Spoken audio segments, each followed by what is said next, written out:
نئے گورنر غلام علی مولانا فضل الرحمان کے سمدھی ہیں اور ان کے صاحبزادے زبیر علی اس وقت میئر پشاور ہیں. باپ گورنر بیٹا میئر، یہ بھی بڑا خوب کمبینیشن ہے. حاجی غلام مولانا فضل الرحمان خاندان کے وہ 7ویں فرد ہیں جن کی اقتدار میں انٹری ہوئی ہے. اس سے پہلے مولانا کے بیٹے اسد محمود وفاقی وزیر مواصلات ہیں. ان کے بھائی عطاء الرحمان نہ صرف سینیٹر ہیں بلکہ JUI خیبر پختونخوا کے امیر بھی ہیں. دوسرے بھائی لطف الرحمان KP اسمبلی کے رکن اور ڈیرہ اسماعیل خان میں جمعیت کے امیر ہیں. مولانا کی سالی شاہدہ اختر علی رکن قومی اسمبلی اور اسلامی نظریاتی کونسل کی رکن رہی ہیں. موروثی سیاست کو فروغ دینے پر نون لیگ اور پیپلز پارٹی تو ہمیشہ ہی تنقید کی زد میں رہی ہے، لیکن اب مولانا صاحب BEC گنگا میں زبردست طریقے سے ہاتھ دھو رہے ہیں. موروثیت کو پروان چڑھانے پر مولانا کو خود اپنی ہی جماعت کے اندر سخت مخالفت کا سامنا کرنا پڑا ہے. حافظ احمد جیسے سینئر رہنما نے انہیں اقربا پروری اور ڈکٹیٹر قرار دیا ہے. مولانا شیرانی، شجاع الملک اور گل نصیب خان نے بھی بغاوت کرتے ہوئے جمعیت علماء اسلام کے نام سے ایک الگ دھڑا بنا لیا ہے. حافظ حسین احمد اور مولانا شیرانی کا ایک الزام یہ بھی تھا کہ ڈکٹیٹرشپ کے خلاف جہاد کے دعوے دار مولانا صاحب نے سربراہی اور اختیارات صرف اپنی ذات تک مختص کر کے خود پارٹی کے اندر ڈکٹیٹرشپ قائم کر دی ہے. دا اسکول دای په خپل سلیکټډ دی دای وسو عمران خان ته یې سلیکټډ شي دا د کار په ان شاء الله د راځي په چې الله سره یو ځای شي. اس بنیاد پہ مولانا فضل الرحمان سے علیحدہ ہو گئے کہ مولانا فضل الرحمان نے موروثی سیاست شروع کی. جمعیت علماء اسلام کی سیاست کو اپنی گھر تک محدود کر دیا ہے.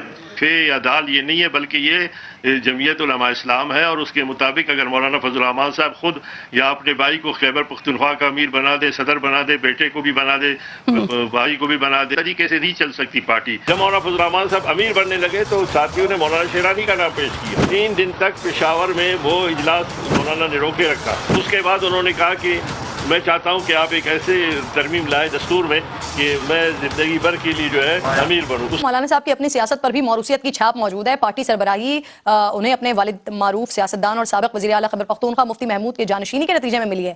جنرل ضیاء کے مارشل لاء کے چند برس بعد ہی مفتی محمود انتقال کر گئے تو مولانا فضل الرحمان صاحب کی دستار بندی کی گئی اور جمعیت علماء اسلام کی زمان جو ہے وہ ان کے سپرد کر دی گئی.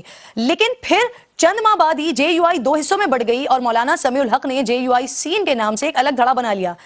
اگرچہ ناظرین بعد میں MMA میں دونوں جماعتیں اکٹھی ہوئیں، لیکن مولانا سمیع الحق اکثر مولانا فضل الرحمان صاحب کے طرز سیاست پر خائف دکھائی دیے، تنقید کرتے رہے. انٹرسٹنگ پہلو یہ بھی ہے کہ عمران خان کو یو ٹرن کنگ کہنے والے مولانا فضل الرحمان کی اپنی داستان بھی تضادات سے بھری پڑی ہے. بے نظیر بھٹو کے خلاف مذہب کارڈ کھیلنے میں مولانا صاحب سب سے آگے نظر آئے. عورت کی حکمرانی کو خلاف شریعت قرار دینے والے مولانا 1993 اور 1988 میں خود ان کی حکومت کا حصہ بن گئے.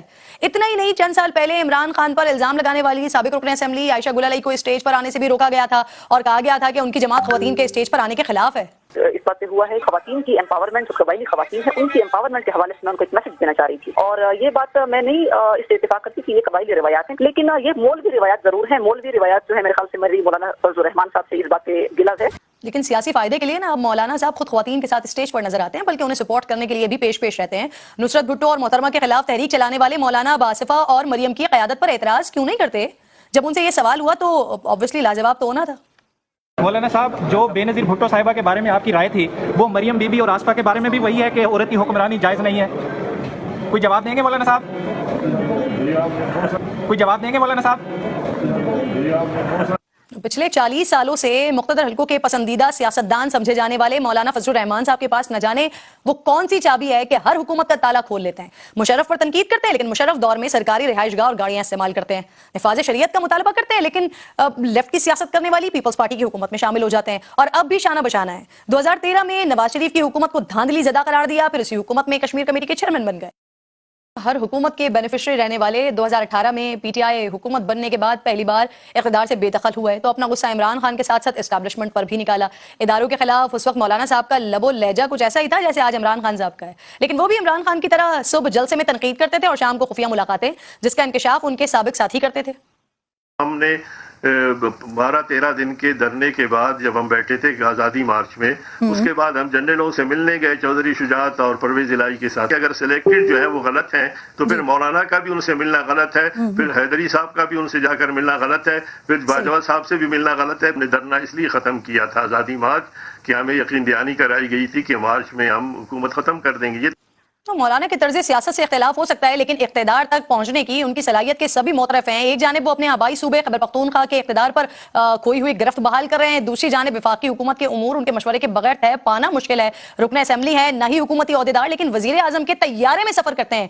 یعنی مولانا صاحب کی 5 انگلیاں گھی میں ہیں اور سر کڑائی میں.